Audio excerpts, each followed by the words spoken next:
Morning to our audience in the US and a pleasant afternoon and evening to our European and Indian participants.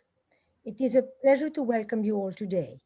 We hope that our seminars bring some solace to our Indian colleagues and friends in difficult times.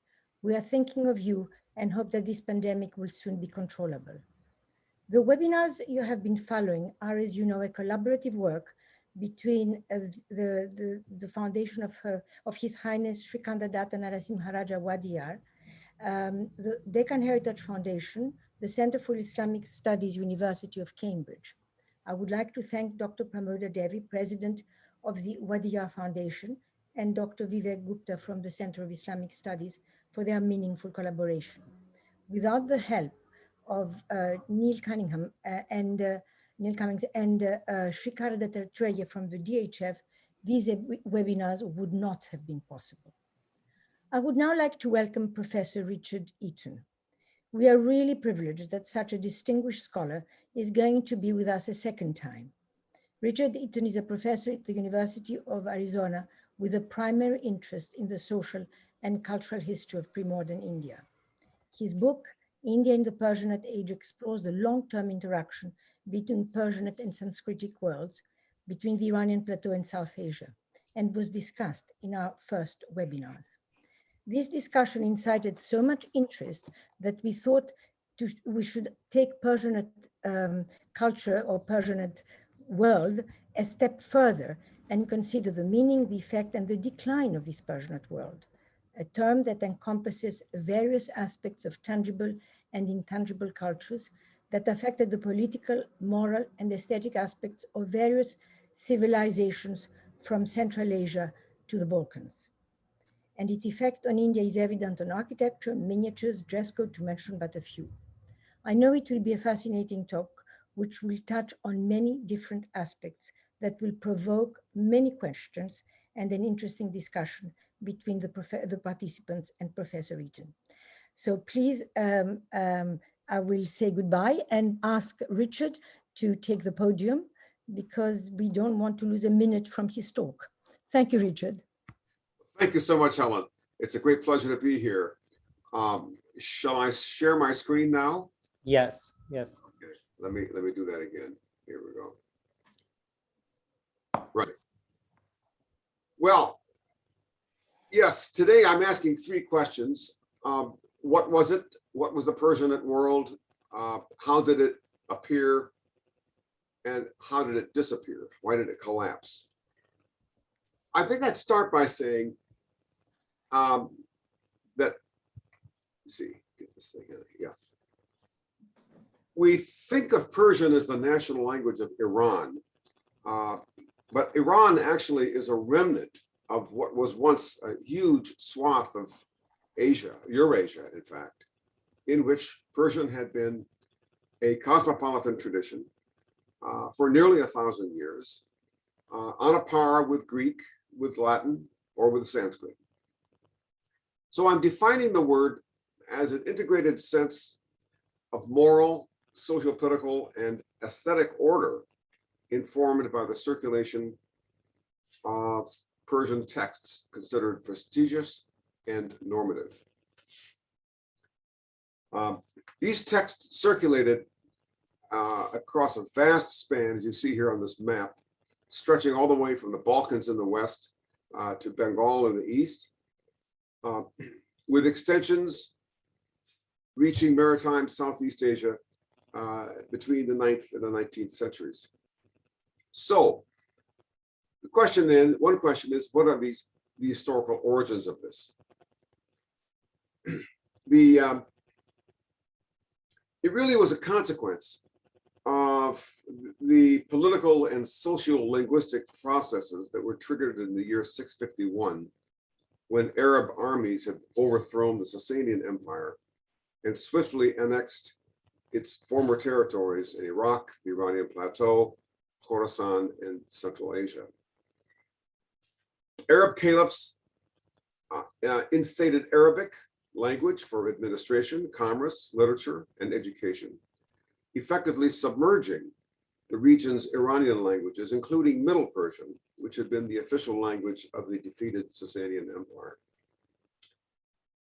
In the 8th century, a revolution occurred largely by Arabized Persian speakers in the East, in Khorasan and Central Asia, which launched the Abbasid dynasty.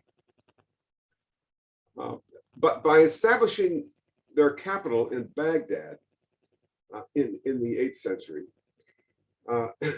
Baghdad was located only 16 miles from the Sasanians' former capital of Ctesiphon, which meant that the Abbasids themselves gradually became Persianized, adopting much of the imperial culture and the bureaucratic institutions of the Sasanian Empire. Meanwhile, a quiet linguistic revolution was taking place, the emergence of New Persian language, which is a synthesis of Middle Persian and Arabic.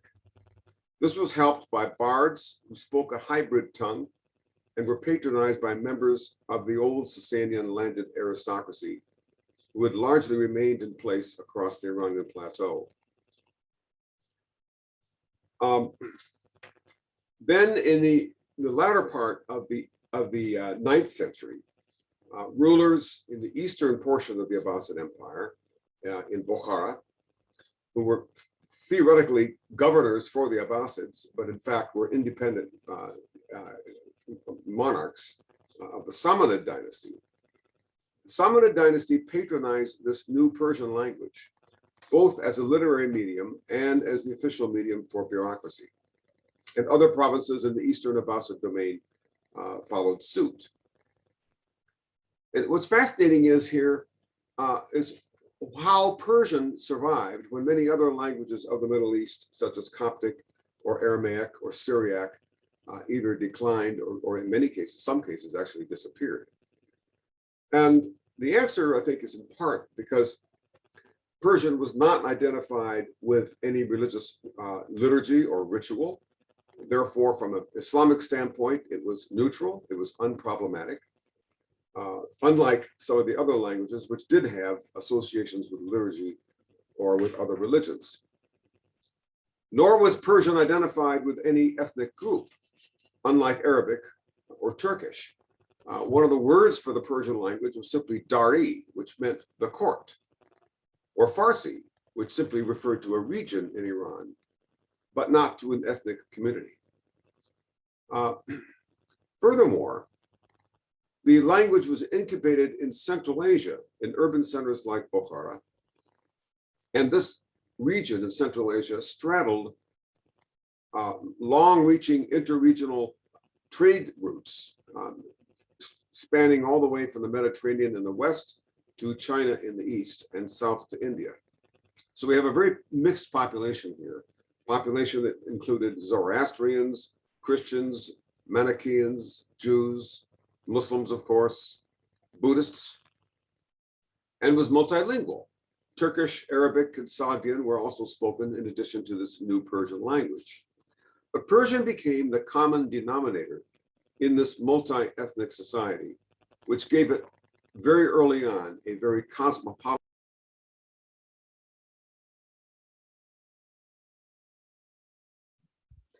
Dick, I'm sorry to interrupt you, Richard, but your sound has gone out. How about now? It's back. Is it back? Okay, I don't know. Okay. It's okay. It's okay. Keep going. Persian also filled several things that were missing or in the literary traditions of Arabic, which was the official language in Baghdad. Arabic had no tradition of an imperial rule over large agrarian societies. Although Arabic was rich in poetry, it had no treatises on statecraft or political thought. There was no genre of epic literature that might enable people to imagine transregional political space. And perhaps most importantly, there was no service class in the Arabic tradition of professional writers who managed the revenue or the justice administration for the state. By contrast, for 1,000 years, successive imperial dynasties on the Iranian plateau had relied on the expertise of a professional class of writers. And the new Abbasid Empire recruited writers from their predecessors. And finally, in the 8th and 9th century was the advent of paper. Paper technology facilitated a rapid movement of orders, and it enhanced not only the writing classes, but also the diffusion of literature itself, a faster diffusion of literature. And as a result of these factors, a literary canon of Persian quickly formed by the 9th, 10th, 11th centuries as a product of the circulation of texts. 9th century Persian storytellers and literati also circulated from court to court, giving this emerging Persianate world an institutional infrastructure. The literati, for their part, sought the support of wealthy patrons, while ambitious rulers sought the prestige of having gifted poets at their courts. And the product really can be understood perhaps as related to network theory, where you have this idea of centers and then lines between them, as you see in this abstract diagram of the dots signifying points of cultural production, and the lines indicating the circulation of both people and texts between them. And this, I think, explains in part what we're talking about. This is not a political formation.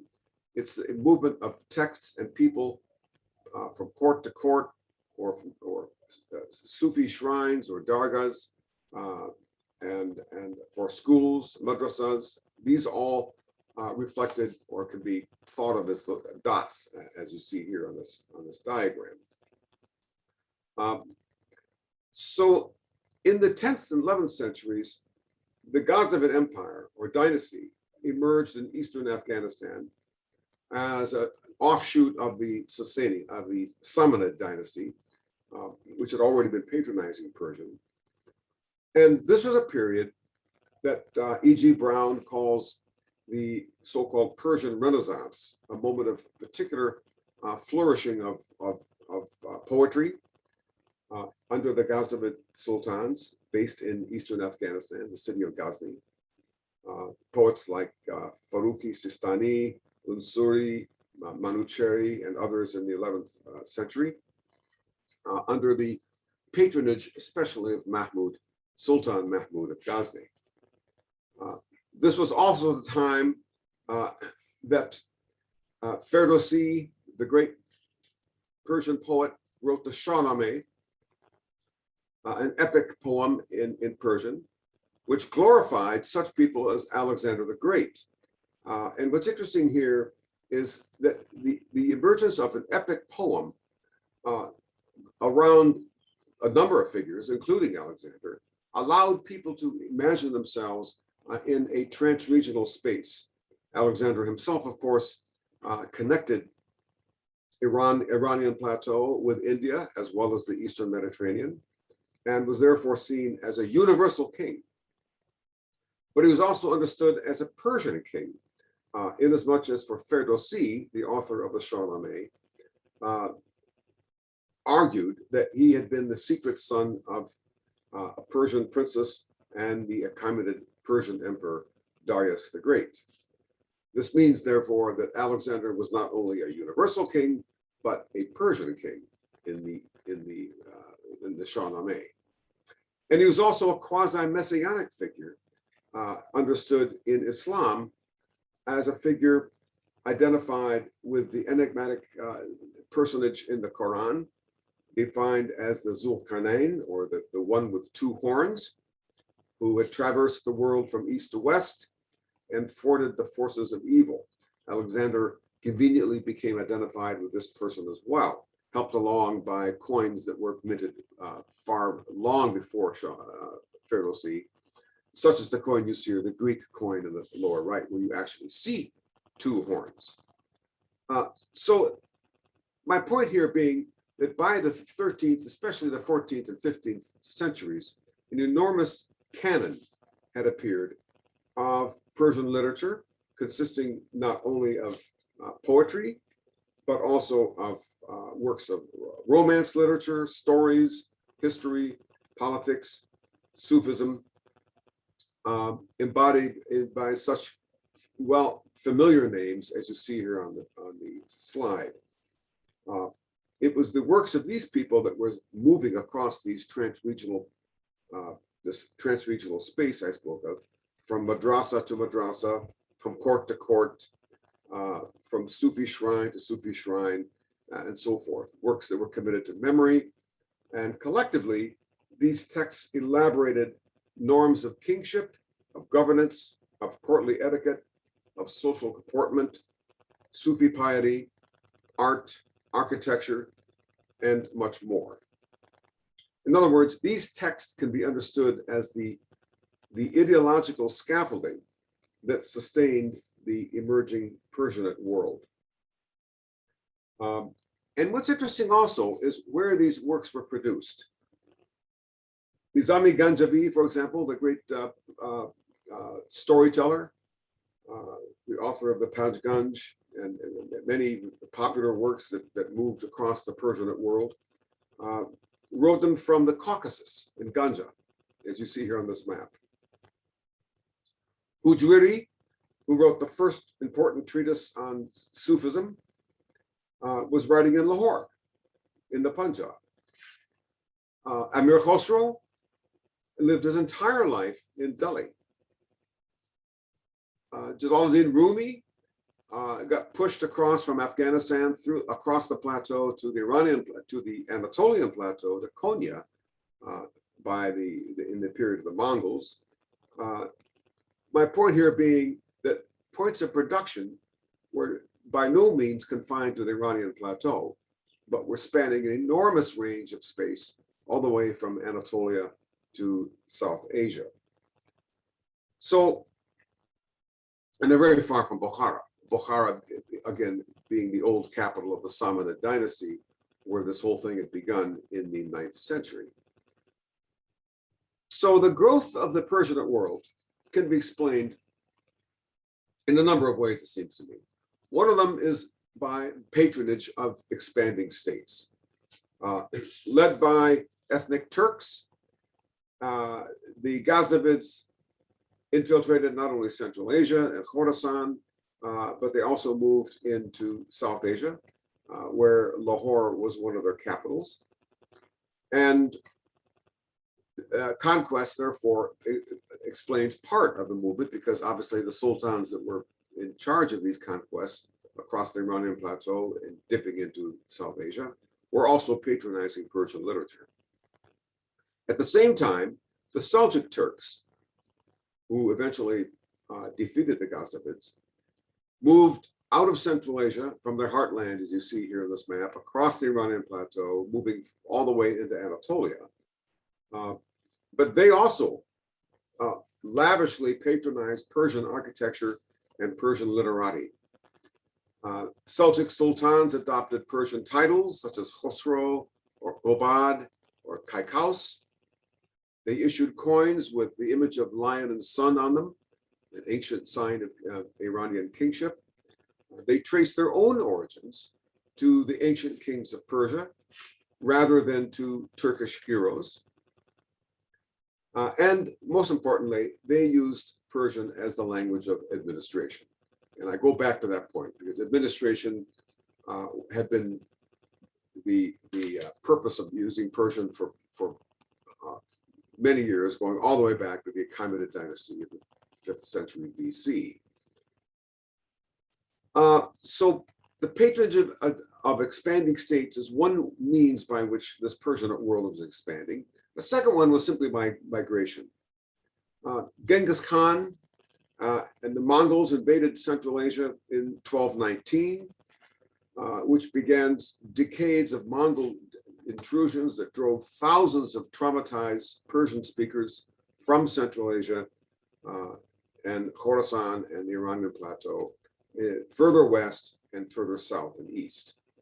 Some fled, as I just mentioned, Jalaluddin Rumi, who ends up all the way in southern Anatolia, in Konya.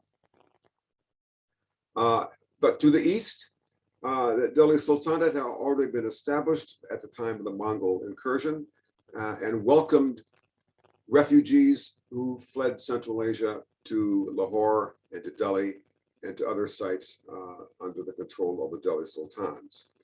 Indeed, the Delhi Sultanate was a welcoming point of refuge since they needed themselves trained personnel to operate their own empire.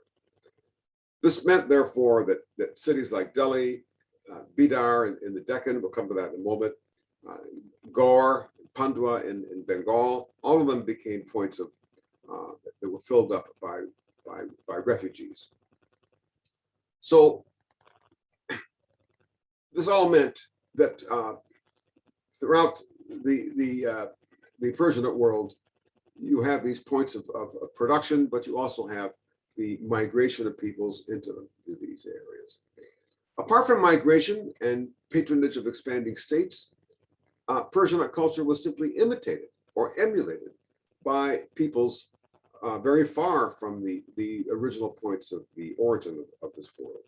Now, we're talking here about borrowing and assimilating the aesthetic, the political, or the moral principles that had been elaborated in the Persian canon of literature.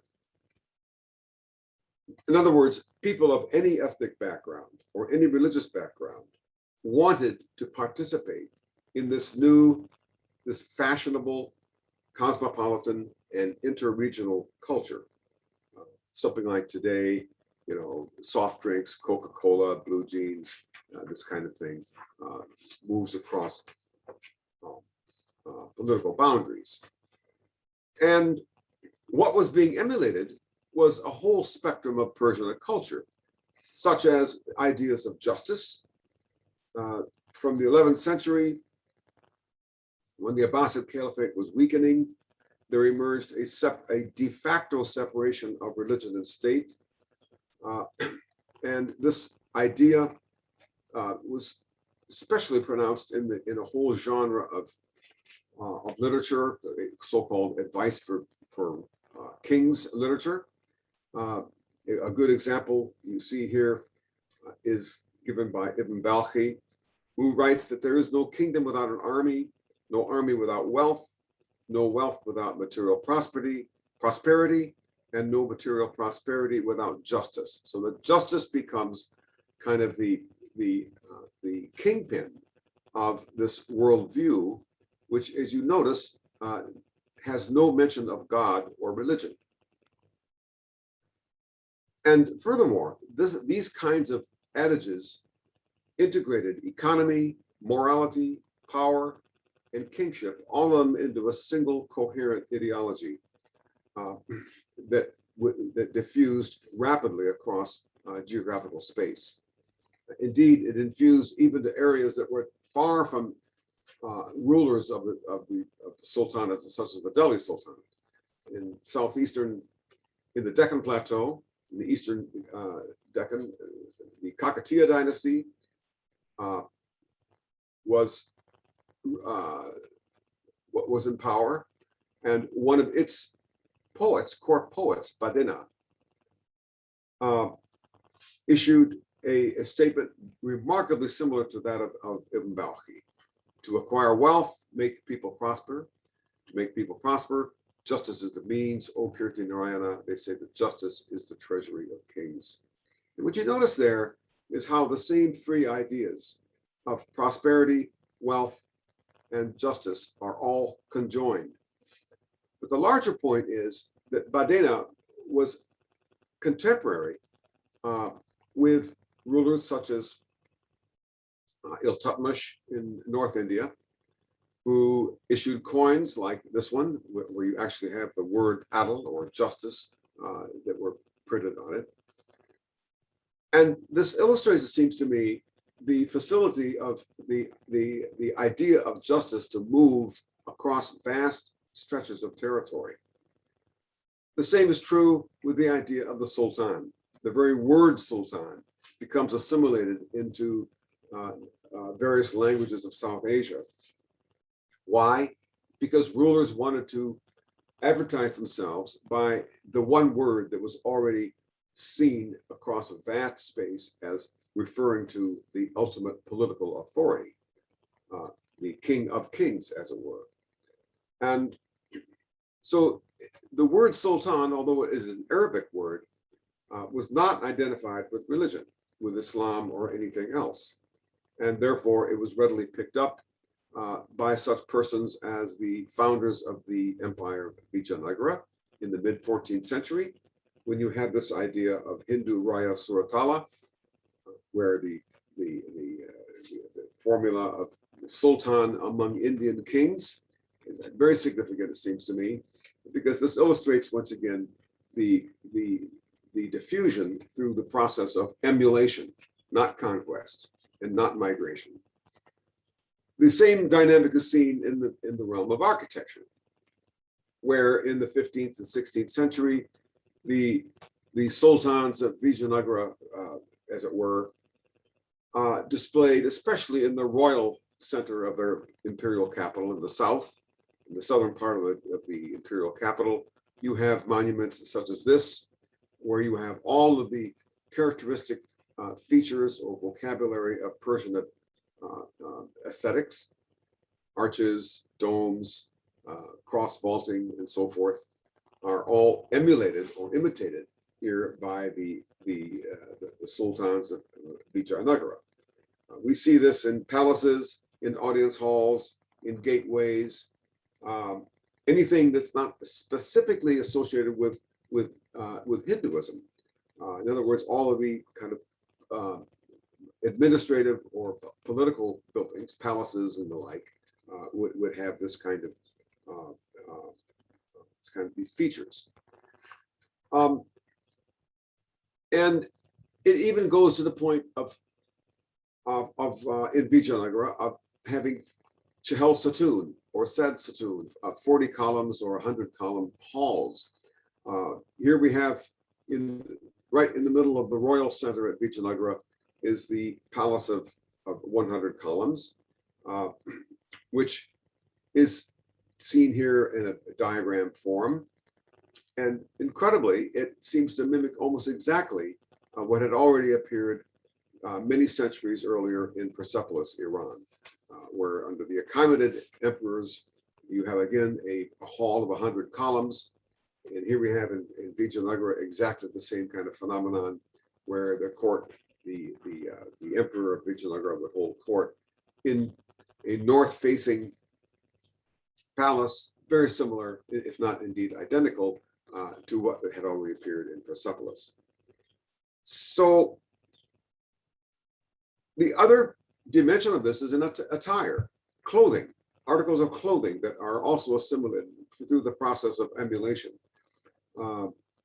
We see, for example, this painting in mid-16th century Bijapur, depicting contemporary Persianate figures in the northern part of the plateau, the Sultanate of Bijapur. What you see here is warriors on the left wearing headgear called kula, Persian word for headgear or crown even, very tall, conical headgear. And you also see them wearing these tunics, colorful tunics, both of them being classic features of Persianate clothing. And again, what's fascinating is if we go down to Vijayanagara, here is a wall painting at Lapakshi, where you have courtiers of the Vijayanagara king wearing the same thing, the kula and the kaba. The words themselves were integrated into Telugu in the form of kulai, referring to the headgear, the conical headgear from the Persian kula, and gabai, referring to the tunic from the Arabic gaba. So these are some of the ways in which Persianate culture was diffusing. Even the most famous ruler of the Vijayanagara Empire, Krishnaraya, is also depicted wearing the same kind of conical kula. Here we are in Raichur, a fort that Krishnaraya had conquered from Bijapur.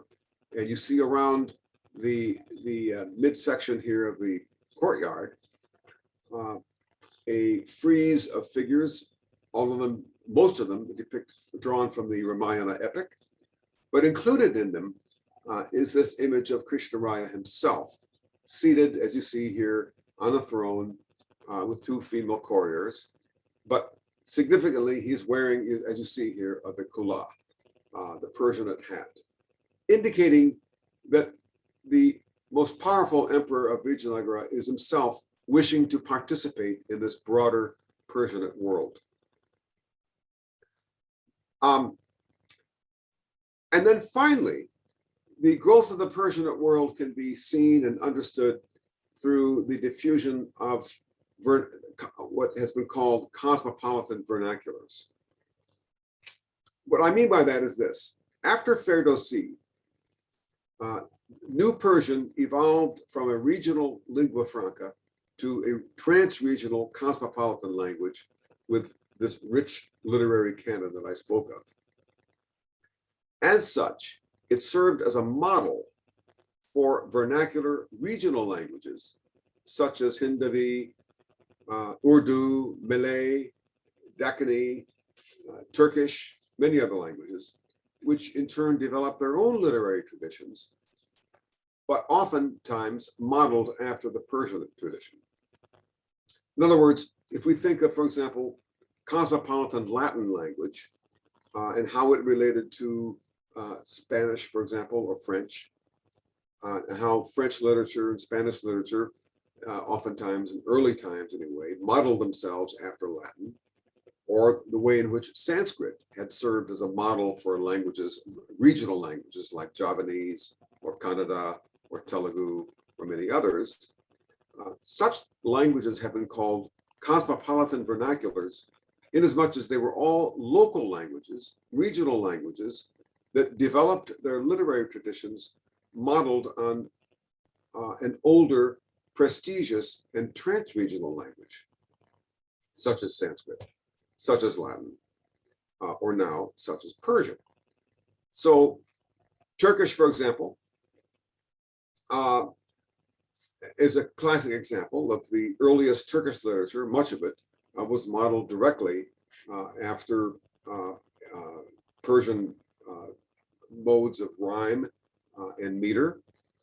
In poetry, we see this very clearly emerging already in the mid-11th century. The earliest Turkish literature did this. And the same is true with early Hindi.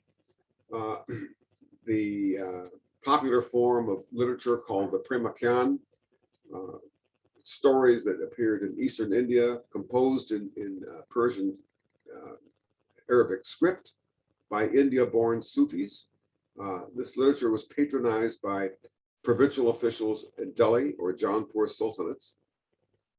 But it was a literature in which Persian models of poetry were imagined, but also using local religious and poetic practices, so that you had Hindu characters appearing in these stories, but the stories themselves were patterned after the Sufis' quest for divine, which was a well-established trope in Persian literature. So you have, in other words, kind of a hybrid notion of literary techniques that were evolving in early Hindi.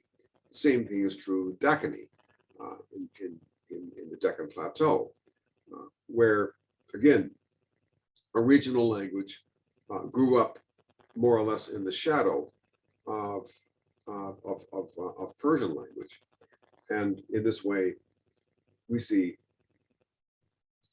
these hybridized forms appearing.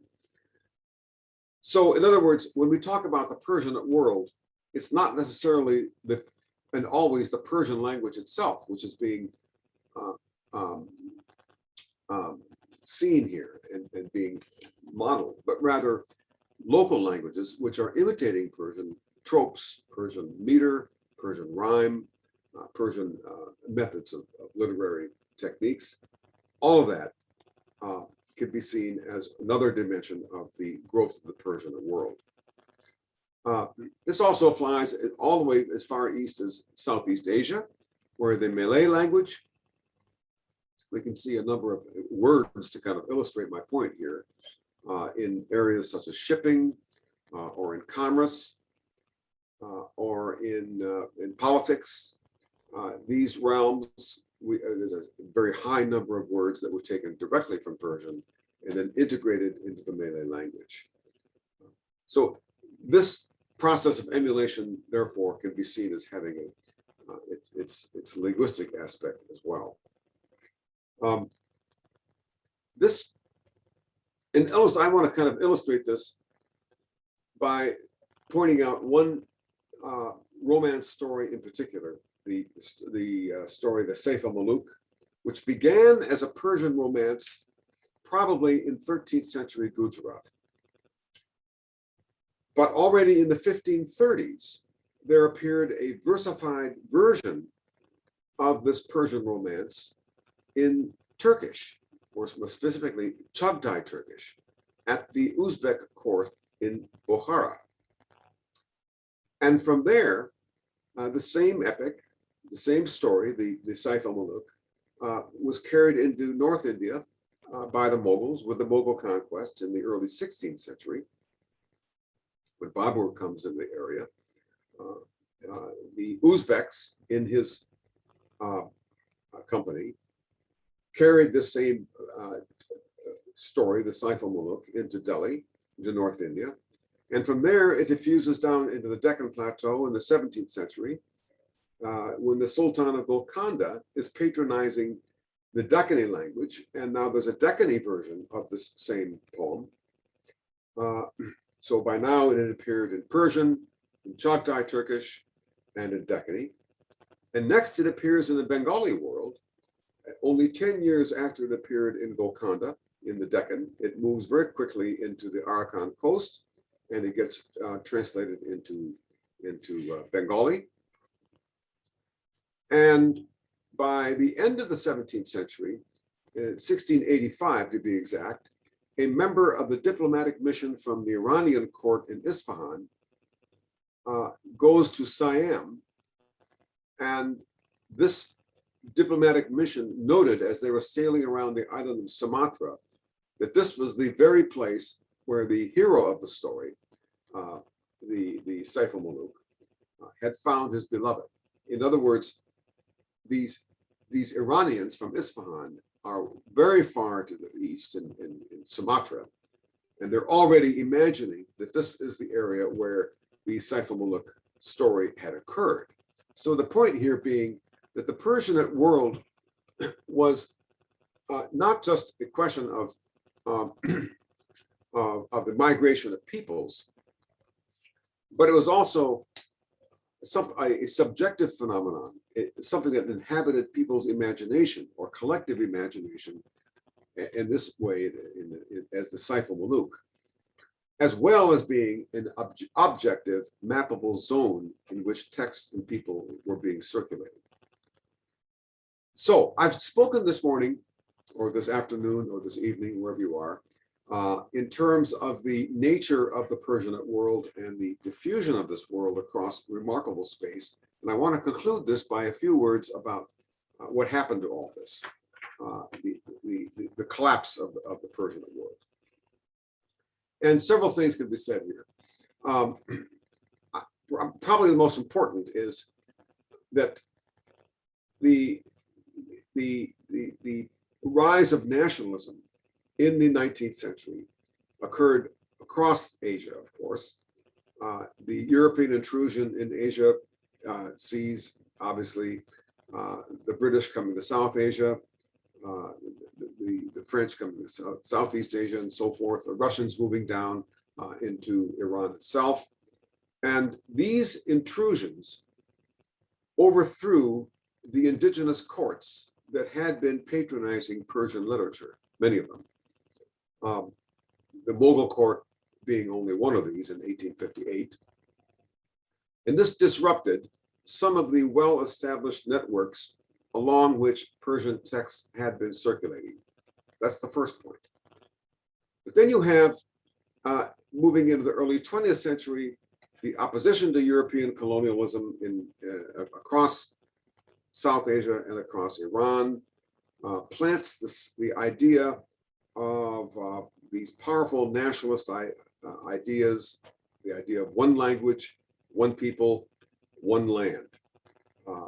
And this nationalist idea of conflating language with ethnicity, with territory, with political territory, that is to say national territory, did enormous harm to the idea of a trans-regional culture that had been so powerful and so influential for the previous 1,000 years.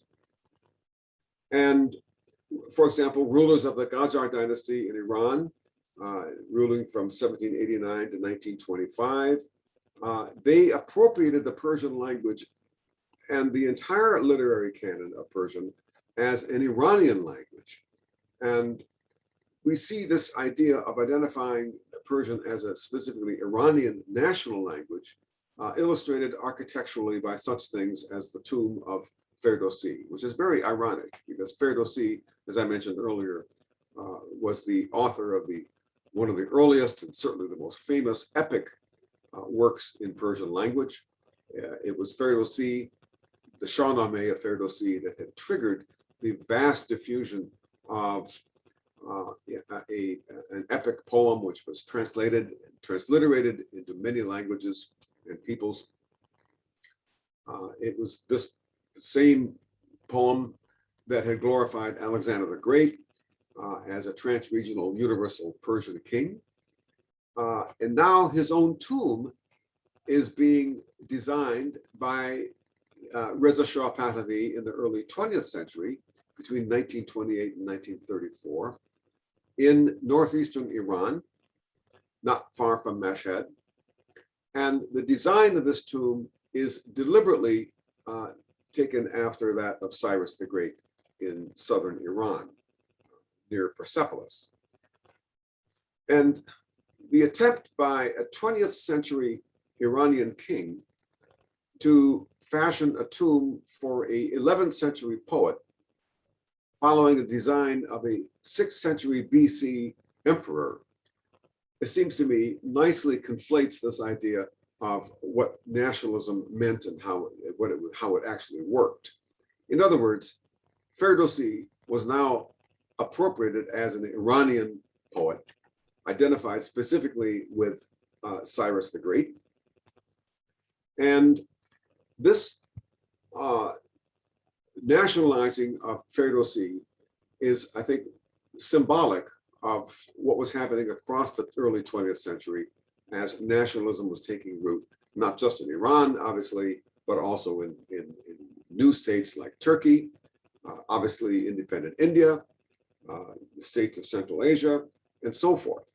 So that what had been a trans-regional world where points of production of Persian literature and the canon were all over the place, from Istanbul in the west all the way through Bidar and Gor Pandua in the far east, was now being considerably shrunk as the Iranian state, with its very hard political frontiers, as you see here on the map, appropriating for itself, in a sense, the Persian language.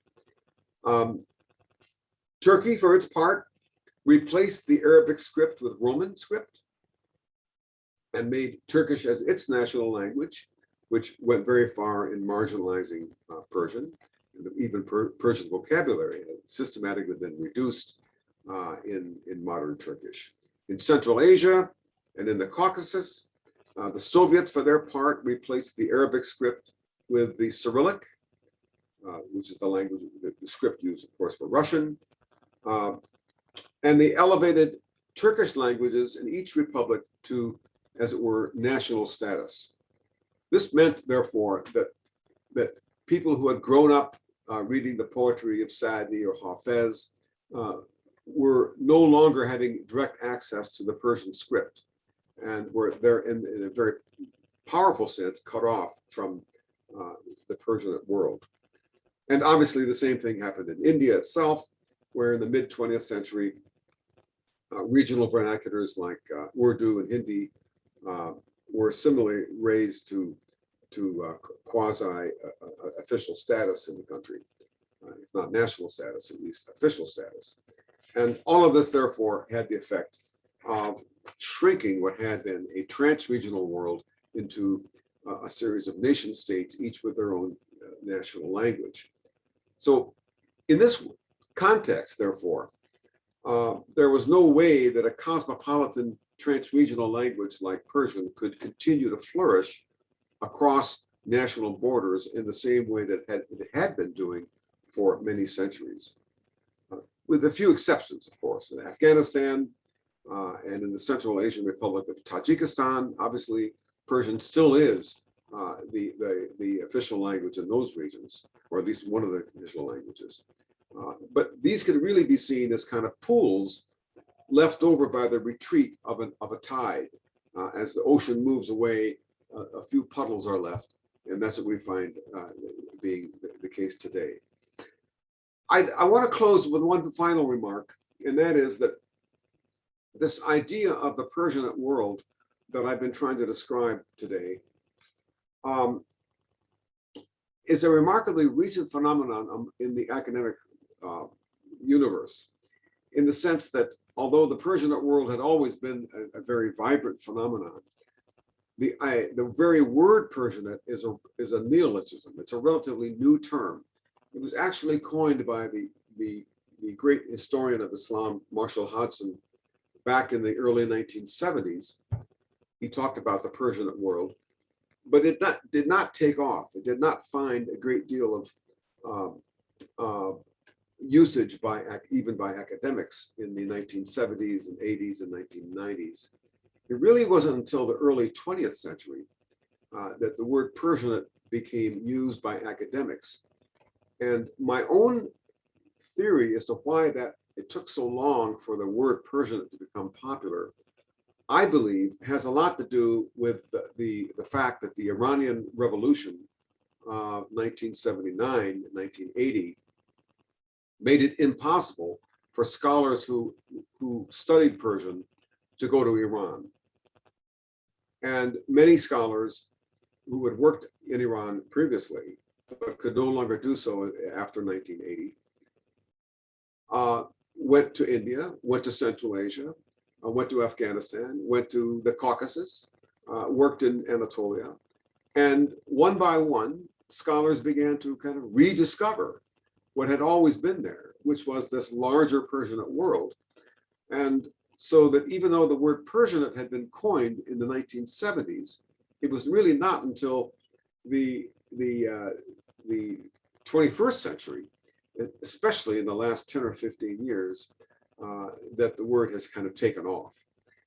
We have now, the Journal of Persianate Studies. The word Persianate has appeared in many titles of books, including my own last year. And I see this all as a product of, in a sense, a rediscovery of a vast transregional world which had always been there, but which had been submerged by this momentary kind of nationalist fervor feeling that was so powerful from the mid-19th century down to the end of the 20th century. And so with that, I think I'm going to close.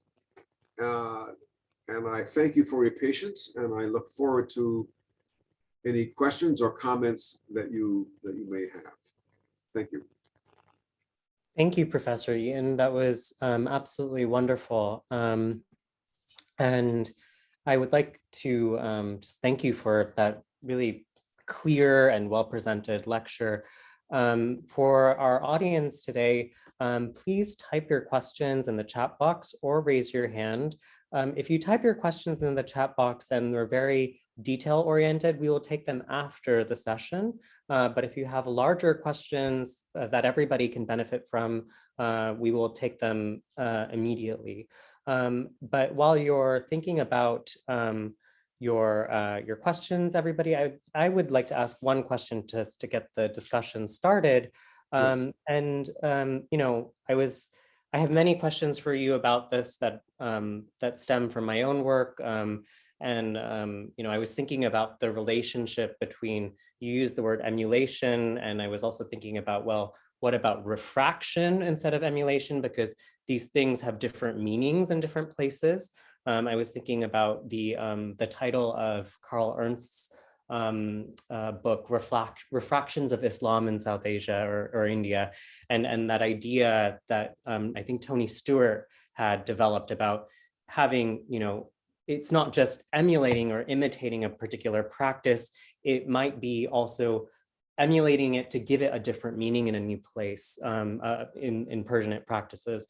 So that was one thing that I had thought about, but the question that I really have for you today is, what work does the Persianate do when it comes for particularly the Indian or South Asian context? What work does that term do that Islamicate cannot do? And I ask this question as somebody who works on material culture and objects and manuscripts and buildings that are not necessarily tied to texts and people that you were emphasizing over the course of your lecture. So that's my question. And now we will yeah. Yes, thank you so much. That's a great question. And I'm very glad you asked it because, I hear this, I get this, I've thought about this a great deal. And I think my short answer would be that for me, the difficulty of the word Islamicate is that it contains the word Islam. And that people who have not read Marshall Hodgson, who has a very particularized understanding of that word, people who don't know that, simply hear the word Islamicate for the first time, will assume that the world that I've been trying to describe here must have something to do with religion.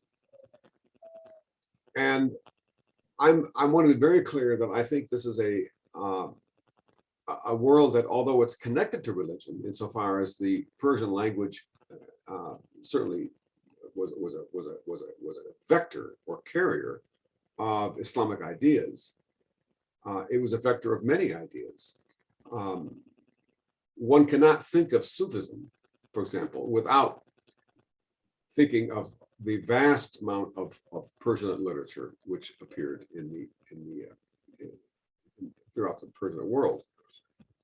So certainly Islam is connected in the same way that Hinduism or Buddhism are connected to the Sanskrit world. One cannot imagine, the diffusion of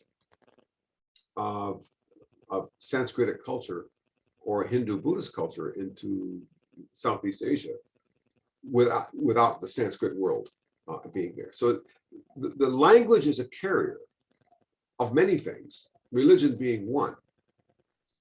But religion, I think, is a secondary consideration. The problem with Islamicate is that because the word Islam is built into it, it makes it sound as if the religion is the carrier and the religion is the primary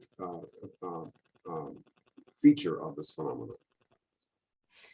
We have an anonymous question that I kind of want to ask you in light of many of the other presentations in our series. I'm thinking specifically of the book discussion of Emma Flatts on her book, in which she uses the term Persian, not Persianate, cosmopolis in the title of her book. And someone asks, could one not simply use the phrase Persian or term Persian rather than Persianate? Yes, that's also a very good question. Well, I think the word Persianate is simply an abstract adjectival form derived from the word Persian to draw attention to the much wider range of culture that is embraced by this idea, whereas the word Persian itself, being a name of a language, might connote only the linguistic dimension of all this. In other words, the word Persianate, well, I think of the word, by contrast, German versus Germanic, right? Where Germanic is understood as the entire range of culture which is derived from German language or German literature. One can think of the Slav and Slavic, or Italian and Italianate. So that in each of these cases, when you add either an IC or an ATE to the end of the name of the language, you are expanding the range of culture that is included within it. And But you don't want to, one of the points that I think it was the book in the book, What is Islam? Shahab Ahmed's book that he makes is Islamic Gate is not really some watered down version of Islam. It doesn't really, do you think that Persianate conceives of a necessary center versus periphery, that that Persian may not be capacious enough as a word or a term to capture, or does the eight make the sphere larger in terms of the peripheries?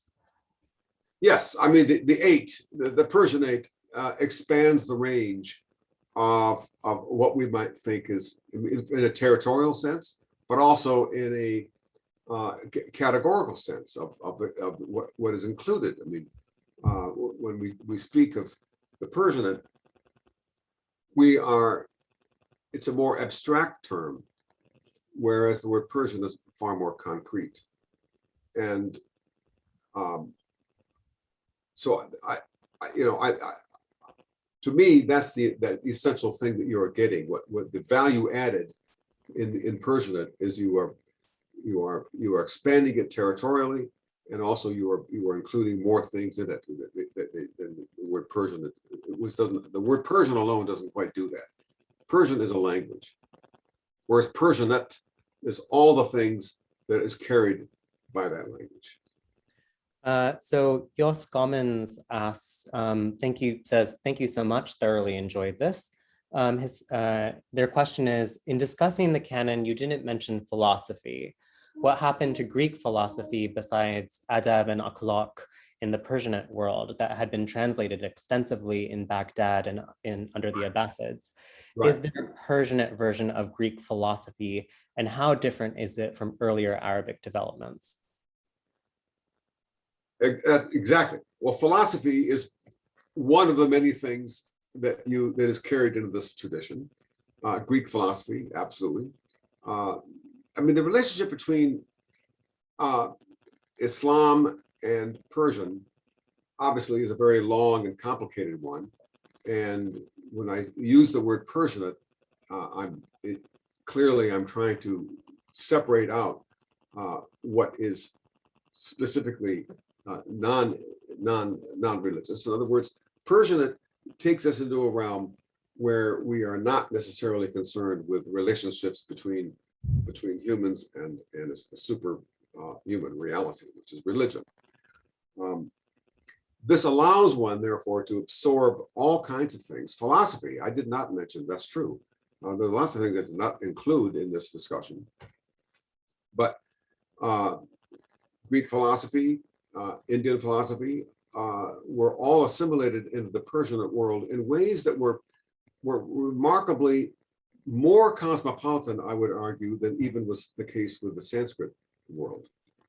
In other words, whereas the Sanskrit cosmopolis, to use the term that Shelley Pollack uses, is very capacious. It always looked askance at what it saw as alien traditions, of linguistic traditions that were not derived or related to Sanskrit.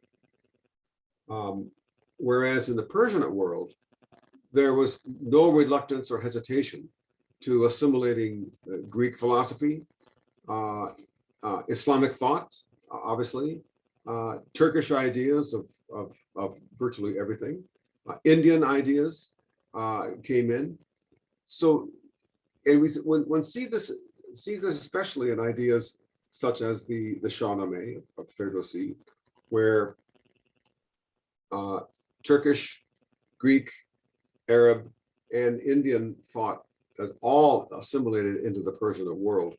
In other words, to be very blunt about it, I would argue that the Persianate world is in a sense more cosmopolitan than the Sanskrit world had ever been, especially when it comes to the social reach, that anybody could kind of participate in the Persianate world. There was no bar. You didn't have to be a Brahmin or an upper caste Indian in order to embrace the language and culture here. So that's a very long-winded answer, perhaps. But I think it's important to make these distinctions between the more restricted idea of Persian and the more capacious idea of Persianate.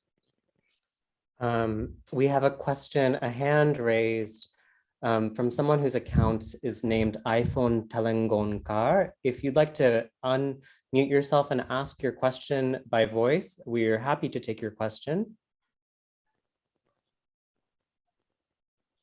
You have to unmute yourself.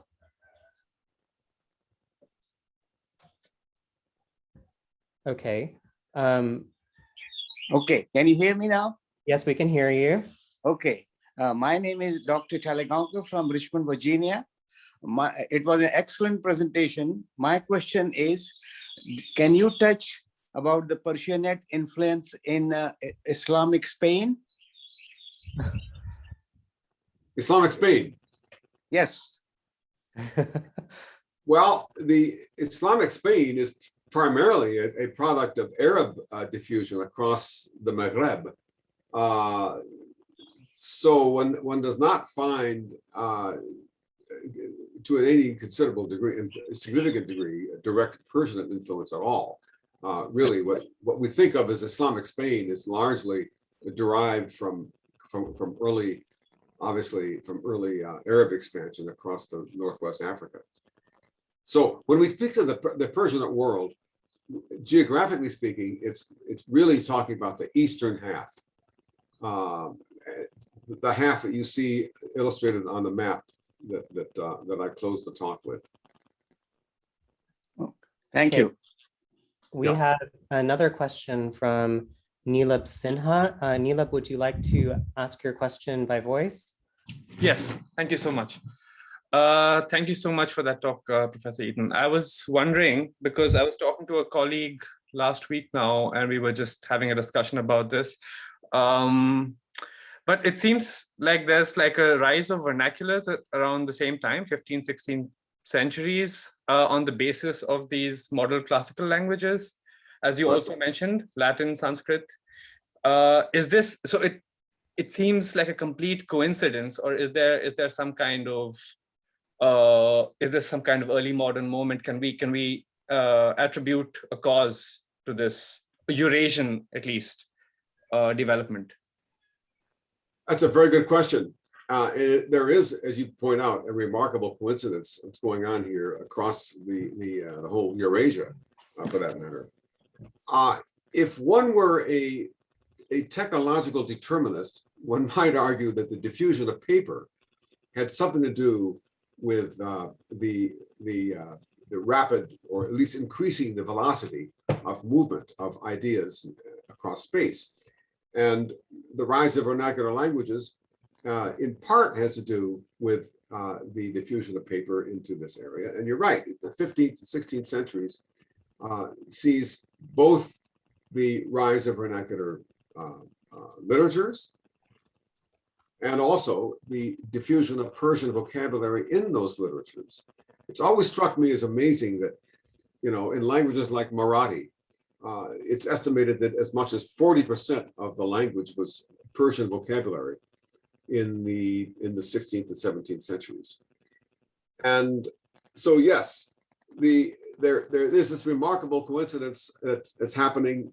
The diffusion of Persian language into these vernacular languages at the very moment that the vernacular languages are themselves achieving literary status. And it is something that I think requires a lot more research on a case-by-case basis, because they're not all happening at precisely the same time. I mean, some languages have emerged as vernaculars far before others, but something profound is happening in the 14th and 15th centuries. We have not only the flowering of Sufi movements, but also the Bhakti literature, which means to say that there's a certain, in India, certainly, there is a desire to use vernacular languages as a vehicle for the diffusion of devotional religion. That's certainly one factor, as well as, of course, the fragmentation of the Delhi Sultanate into a number of small regional kingdoms, each of which has an interest in promoting its own local language as part of its political agenda.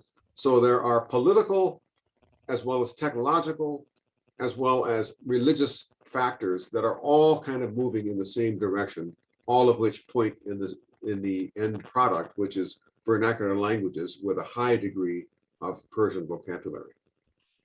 So our next question, which is possibly our last recorded question, comes from Ariana Pemberton. Ariana, would you like to unmute yourself?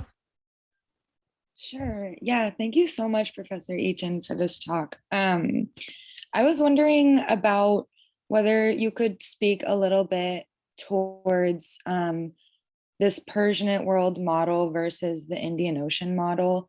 And I was thinking specifically about how maybe the Indian Ocean world might have been influential in constructing the Persianate aesthetic. And one of the things I was thinking about was the practice of kashikari, or the use of glazed tiles on architecture, and how that might be connected to the maritime trade of porcelain and glazed earthenware and such like that. Thank you. Yes, thank you. It's a great question. Well, the Indian Ocean world is differs from the overland world, at least in the sense that you have an earlier Arab cosmopolis that had already been established before the Persian one really becomes a significant force. I'm referring to we know that by the 8th century, there were already Arab ports established around the Indian Ocean, certainly around India itself. And the movement of goods, artistic works like you described, cotton goods, textiles were moving across the Arabian Sea. So there was an Arab cosmopolis into which the Persian cosmopolis intruded. So we have both Persian and Arabic phenomena in the Indian Ocean world, whereas in the mainland, across the Iranian Plateau, Central Asia, and Upper India, it's much more an exclusively Persianate phenomenon. So if we just want to think of terms of models, it seems to me that the Indian Ocean is more mixed. We have both the Arabic world, the Shafi'i legal tradition is much more dominant in the Arabian Sea, extending all the way to Malaysia, whereas in the overland world, it's legal traditions, the Hanafi tradition especially, which is associated more closely with the Persianate world. So that distinction is worth making. But I would agree with you that the model of whether it's Arabic or Persian, the model of a transregional zone is a very useful one, where we see it reflected in material culture as well as literary culture. And I think the idea of using art or glazed pieces of the type that you mentioned might be one more means of reconstructing how that world actually worked. I would like to see actually more work done on the material side of the Persianate world.